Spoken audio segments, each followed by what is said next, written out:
Báwo lẹ ṣe? A kú ọdún, a kú ìyèdún. Happy Easter to you all. Today is Easter Sunday.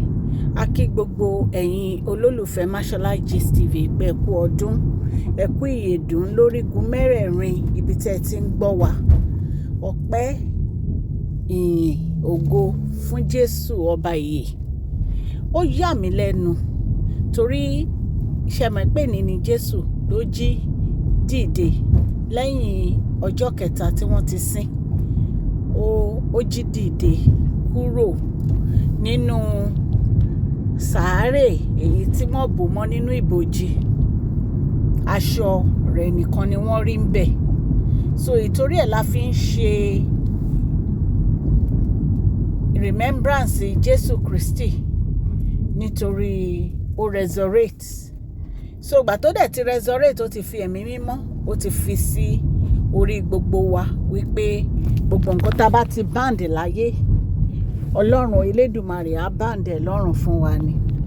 Ẹ̀yin èèyàn lé, happy Easter to you all. Mo kí gbogbo etí tó ń gbọ́ mi lórígun mẹ́rẹ̀ẹ̀rin ayé. Ọlọ́run Elédùmarè á jẹ́ kí ọdún yìí kó yabo fún yín o. A máa ṣe ọ̀pọ̀lọpọ̀ Easter o ní agbára Ọlọ́run. Nǹkan tó ń yà mí lẹ́nu ó ní gist tá a gbọ́ yìí. Nítorí bàbá wa Erin láwọn fi ìfẹ́ hàn sí Queen Naomi ní gbogbo ìgbà. Ṣé ẹ mọ̀ bí a ṣe ń sọ? The queen of all queen ó ní Queen Naomi.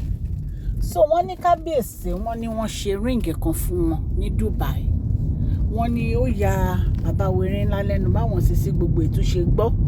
Ẹ̀mẹ̀pá ti sọ fún yín pé àwọn kan wà nù àfihàn tó yẹ pé wọ́n máa ń fún wọn ní information. Wọ́n ní customized ring ni ìpè fún birthday 32nd birthday tí Queen Naomi ṣe. Wọ́n ní wọ́n celebrate Queen Naomi. Wọ́n ní wọ́n fún wọn ní ríǹgì yìí. Wọ́n ní ríǹgì yìí, wọ́n ní ó jẹ́ ìfẹ́ èyí tí kábíyèsí tó fi hàn sí Queen Naomi. Ìpè ìyá Tádé ní káwọ́ ìfẹ́ mi, ayọ̀ mi, ìdùnnú mi. Wọ́n ní ni wọ́n fi ṣe ríǹgì yìí fún wọn. Ẹ mọ̀ pé nǹkan tí mo like bàbá wa Erin ńlá sí ni pé every time tí Queen Naomi bá celebrate birthday wọn, wọ́n máa ń fẹ́ fún wọn ní particular gift tó jẹ́ pé ó máa mark ọjọ́ yẹn. Ẹ rántí ìgbà tí Queen Naomi náà tí wọ́n celebrate birthday bàbá wa Erin ńlá, wọ́n ní wọ́n lọ ra kíní sewing machine tí bàbá wa Erin ńlá fi ń sew bàtà. Ẹ wá pé gbogbo àwọn bàtà tẹ́ máa ń rí ní ẹsẹ̀ kábíyèsí ẹ̀, wọ́n ní wọ́n ń sew ẹ̀ fúnra wọn ni. Wọ́n ní wọ́n ń sew ẹ̀ fúnra wọn ni. So machine yẹn ni wọ́n rà fún bàbá wa Erin ńlá. Wọ́n ní bàbá wa Erin ńlá dé appreciate ẹ̀ gan-an ìpè nǹkan tí wọ́n ṣe yẹn. Ṣé mọ̀ pé àwọn olówó kí ni wọ́n ní? Ṣágo ni kábíyèsí ò ní àìmọye ago àbí ring àbí chain, kí ni wọ́n ní? Aṣọ ó kún àgbàlá bàbá wa. Ṣùgbọ́n àwọn nǹkan tí wọ́n expect ló yẹ kéèyàn máa ṣe fún wọn ní gift yìí nígbà yẹn ò kíní sewing machine yẹn. Wọ́n ní kábíyèsí, wọ́n nínú wọn dùn gan. Ṣé mọ̀ wọ́n ní wọ́n expect ẹ̀ pé inú wọn dùn gan láti receive gift yẹn. So nǹkan tó fà á nìyẹn tí bàbá wa Erin ńlá tí wọ́n fi ṣe ríǹgì yìí, customized ríǹgì yìí fún Queen Naomi. Ìpè Queen àwọn forever pé so àwọn fẹ́ fún wọn ní ríǹgì yìí láti fi mark birthday wọn. Ẹ̀yin èèyàn lé nǹkan tá a gbọ́ nìyẹn. Èyí tá a tún gbọ́ tó tún yà wá lẹ́nu òun ni deal tí mo sọ fún yín pé kábíyèsí wọ́n jẹ́ kí Queen Naomi sign pẹ̀lú àwọn La Corona Royale. Wọ́n ní kábíyèsí ló send picture Queen Naomi sí wọn. Wọ́n ní wọ́n dẹ̀ wá sí inú ààfin láti wá meet pẹ̀lú bàbá wa Erin ńlá. Wọ́n ní so ìgbà tí wọ́n ń bọ̀, wọ́n ní kábíyèsí ti ránṣẹ́ sí Queen Naomi wípé kán máa bọ̀. So wọ́n nígbà tí Queen Naomi dé, wọ́n ní the way bí àwọn àǹtí wa gbogbo yìí wọ́n ṣe rí Queen Naomi báyìí, wọ́n ní ojú wọn change straight. wọ́n ní ṣe ni ara wọn súnkì wípé wọn ò expect pé Queen Naomi wípé wọ́n máa wá bí a dẹ̀ ṣe gbọ́. Wọ́n ní bàbá wèrè ńlá ló send picture Queen Naomi sí wọn, sí àwọn people yìí. Wọ́n ní fún deal yìí, wọ́n ní bàbá wèrè ńlá ló send picture Queen Naomi sí wọn. Wọ́n ní bọ́dẹ̀ ṣe rí picture yẹn náà fall in love sí Queen Naomi. So wọ́n ní kán wá sign contract deal yìí. Ẹ̀yin èèyàn lé bí wọ́n ṣe ní àwọn àǹtí wa gbogbo, wọ́n ní wọ́n feel so ashamed nígbà tó ń rí Queen Naomi. Wípé wọn ò expect pé Queen Naomi ni the last person tó máa expect nínú àfihàn. So wọ́n ní nǹkan tó wá funny jù ni pé wọ́n ní àǹtí wáyé ṣe mọ̀ kó tó di pé ó bínú kúrò ní inú àfihàn o. Wọ́n ní ṣe ló jáde, wọ́n ní for 30 minutes ó bọ́ síta, wọ́n ní kò padà wọlé.